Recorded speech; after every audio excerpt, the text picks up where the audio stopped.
So recently, ever since the debut of Deadpool and Wolverine, we've been getting a lot of rumors about the X-Men coming into the MCU. I mean, we already knew what's happening. We knew for what, a few years, ever since the Fox merger. But now we're getting more and more information about them because we know that after Secret Wars, according to Kevin Feige, Phase 7 of the MCU is going to be the Mutant Saga. And quite frankly, I'm hyped for it. That's the one thing I've been looking for because, let's be honest, the MCU, I ain't really been feeling it lately. I mean, they've had some good hits, with Shang-Chi, Doctor Strange was okay, a few of the Disney Show pluses, I guess, but I really ain't been feeling MCU. And y'all know me, but the one thing I really love is the X-Men side of the universe. I love the X-Men. So we've been hearing a lot of rumors, and, they seem pretty interesting. We've heard rumors that the guy who wrote the last Hunger Game movie, he's supposed to be making the X-Men script. We heard that the Russo brothers are potentially staying on around after Secret Wars and Doomsday to direct the next phase. And all these rumors, okay. I'm feeling them. But anyway it goes, I'm being cautiously optimistic. MCU ain't been working for me lately, but we gotta remember, Kevin Feige is supposed to be working on this. He's supposed to be overseeing it. And just like the Fantastic Four, you could say that the X-Men is his project. It's his passion. It's his baby. Because you gotta remember, Kevin Feige started his career as a producer with the first X movies way before the MCU came along and he became a president. So we'll see. But with that being said, there's some things that we know that because it's Kevin Feige, because it's MCU, we can look forward to. Sure. But there's some things I need them to get right because for some reason, Fox either just didn't feel the need or just wasn't competent enough to add some of the most detrimental, crucial staples that make the X-Men who they are. And for some reason, they just ignored them. All she ever says, come and see me for once. Come and see me for once. You don't ever come to me. Yeah. You don't ever come to me. Yeah. All she ever says, come and see me for once. Come and see me for once. You don't ever come to me. Yeah. Now, I'm not here to bag on Fox, nor do I think that the original X-Men movies were a failure. However, even though I am probably the #1 X-Men fan I know of, and I miss seeing the X-Men movies, I'm not naive. I'm not, delusional. I'm not here to wear rose-colored shades because looking back at it, like I said, there's some things that the original X-Men movies did wrong. There's some things that they originally didn't just touch on, which should have been touched on because certain things make up the X-Men. Everything has a trope. Everything has a staple. And for them to ignore these staples, it gives the MCU and Kevin Feige a better chance of success. It gives them a better chance of success to pick up the pieces and make something new. So with that being said, in today's video, I think I'm going to give you a list of things that for some reason, Fox just completely fumbled the bag on that Marvel needs to touch bases on when it comes to the X-Men and the MCU. The first thing I need to see when it comes to the new status quo of the X-Men is I need to see every mutant who has the power to display their power in extraordinary ways. Now, when I was, planning this video and making my notes, the way I originally wrote this down was I needed mutants to have the proper use of powers.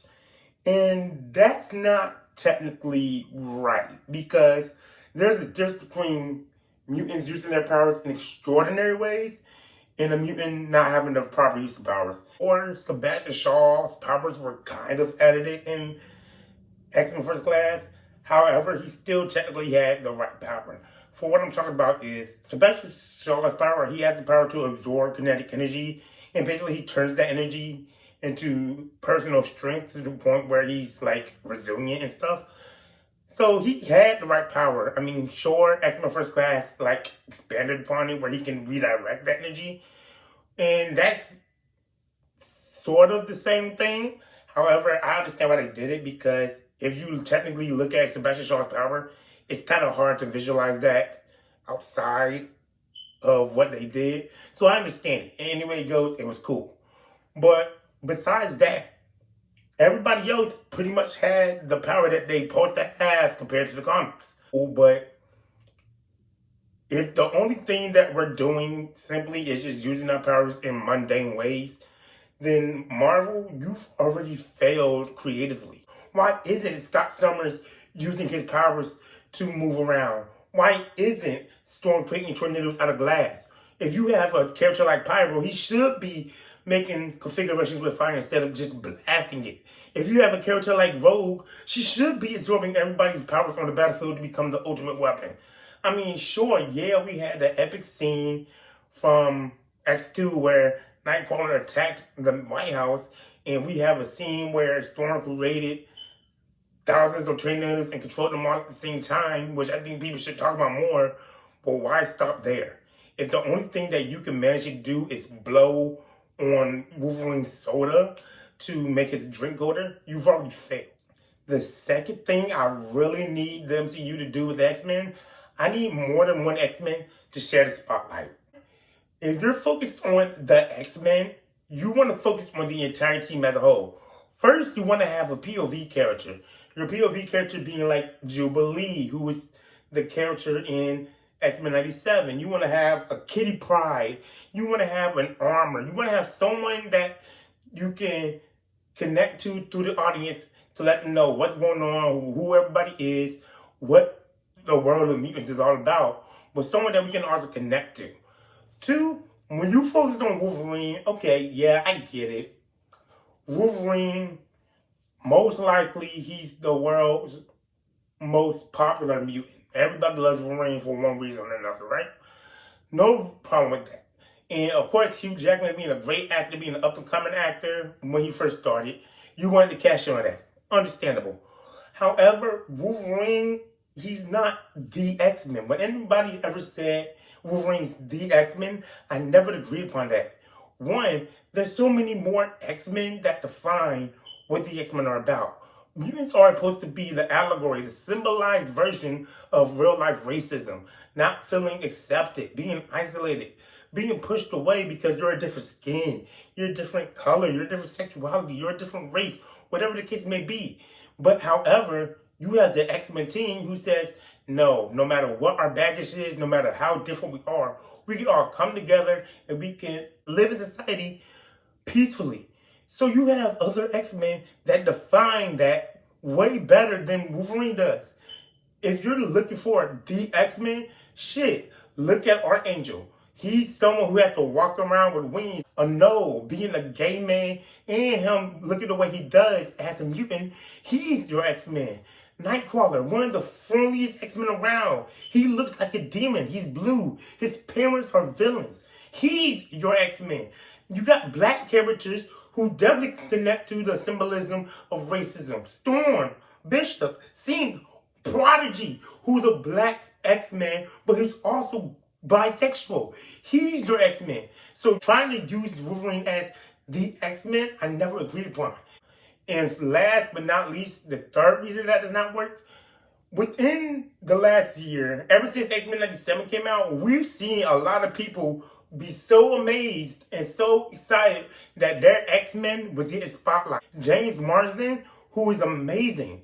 He's with Cyclops. Like I said, Cyclops is your X-Men. He is the mutant.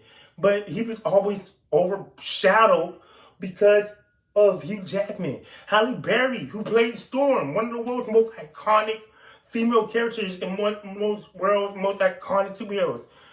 You barely utilized her. So, if you're going to focus on the X-Men, focus on them like we did the Avengers. Give everybody equal amount of time, an equal amount of importance to have the spotlight. The only reason one person should have the spotlight is if you're doing individualized projects. Other than that, then it just shouldn't happen. The next thing I need y'all to hit on, I need need you to show Storm's claustrophobia. To show it, to mention it, to hit on it, all of the above. Just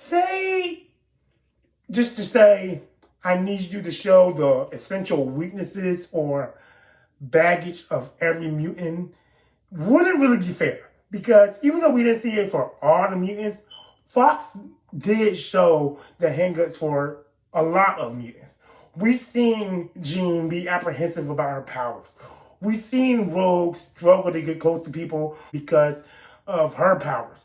We've seen Archangel have to deal with a dad who wants him to be human. But the one baggage you would think that we would see is Storm's claustrophobia.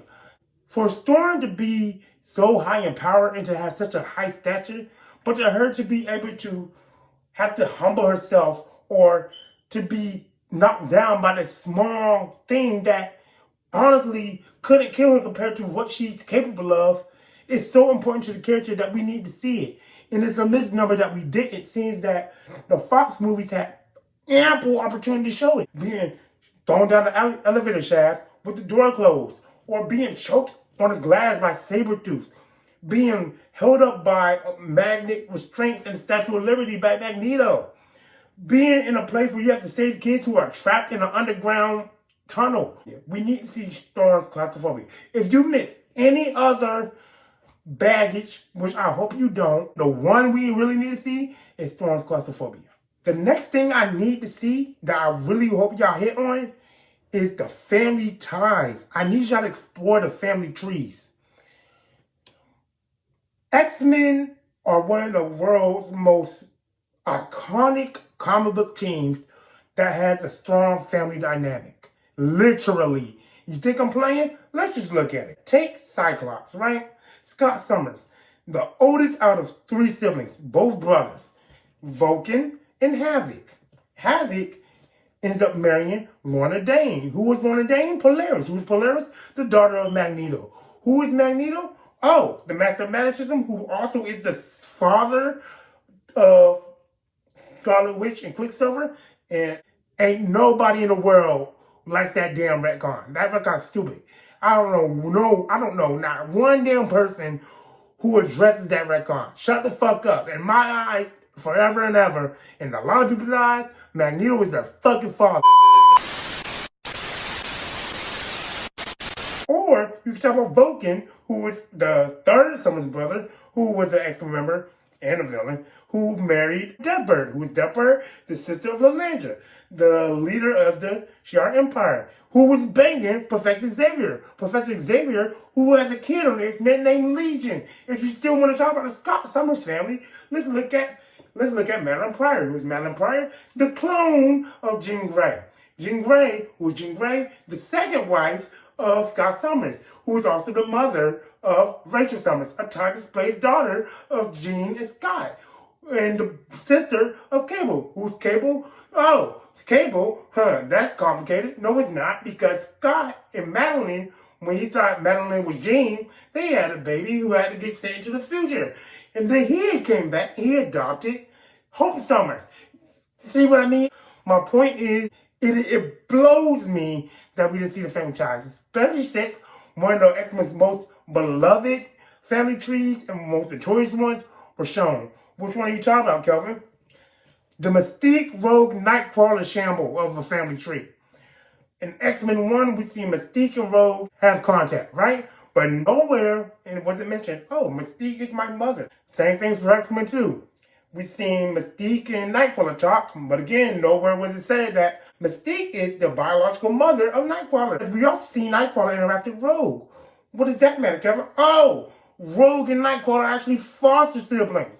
You see what I'm talking about? You barely touched on the fact that Quicksilver may be the son of Magneto. It blows me that they missed this. So, Kevin Feige, Marvel, whoever's in charge, please hit the family tree. Another thing I need to see that may seem small compared to everything else I mentioned on this list, but it's actually one of the main cores for what makes X-Men who they are, is the interpersonal connections, the interpersonal relationships. I need to see a proper use of the friendships. Even though X-Men are literally a family, they're also figuratively a family. Close friendships, mentorships, a family that's not by blood. You're looking for people who relate to you, who you feel accepted by, who you feel safe with. You're making all these friendships. And the friendships are what make the X-Men a team. They make them stronger. You had so many movies where you had Wolverine and Kitty in the same movie, but never was it addressed that Wolverine was a mentor to Kitty, and Kitty learned her fighting style from being taught by Hogan and Wolverine. You had movies where Kitty was with Storm, but never was it shown that Storm was like a mother who raised Kitty. You had movies where you could have had Kitty and Nightcrawler, the best friends. You had movies where Nightcrawler and Wolverine were together. And it wasn't shown that Nightcrawler is the best friend of Wolverine because he accepts for who he is. He believes he can be better by everybody else. He sees him as an animal. That was such a misnomer. There's so many things you could have done. Another one I need you to do is a proper cycling of villains. While the X-Men villains aren't as notorious or iconic as villains such as Batman's Rogues Gallery or Spider-Man's Rogues Gallery, I don't think the X-Men villains are nothing to sleep on. One, they're the most on brand. And what I mean by that is, look at Batman's villains. Most of them are someone who has ego problems or mental disabled. Same thing for Spider-Man villains. The Avengers and Justice League villains want to take over the world. But X-Men villains, they're on brand for what the X-Men and mutants stand for. Dominant species, evolution, racism. Mr. Sinister, who wants to make the ultimate species. You have Apocalypse, who wants to know what species is going to be more supreme. You have the Purifiers, who think it's their job to wipe out a species. You have so many choices to use so many different villains, but for some reason you only use Magneto. And again, maybe it's just me, I don't think Magneto was wrong. Magneto was right. I don't think he's a real villain. I think he just has a fucked up way of doing shit sometimes. But it's understandable. Even of late, since like 2011 maybe, Magneto is more of a hero than he's a villain. So for you to just use Magneto as a villain, it's kind of a misnomer. There's so many ways you could bring in the Brotherhood. You could bring in the Juggernaut.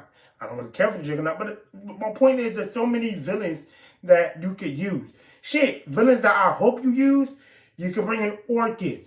You could bring in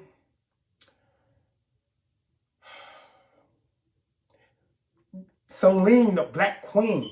Bring in Mr. Sinister. It's been rumored that he's going to be there. I hope it's true. Bring in Arcade. That would be fucking amazing. Don't just stick to Magneto. So, yeah, you guys. Kevin Feige, Marvel Studios, those were my things that I really wish to hit upon when it comes to the X-Men and the MCU. For my viewers, let me know how you thought about my video. Let me know if I missed any that you could think of. Let me know what you personally need to hit on that Fox missed. Don't forget to like, comment, subscribe, and y'all know what it is. Deuces.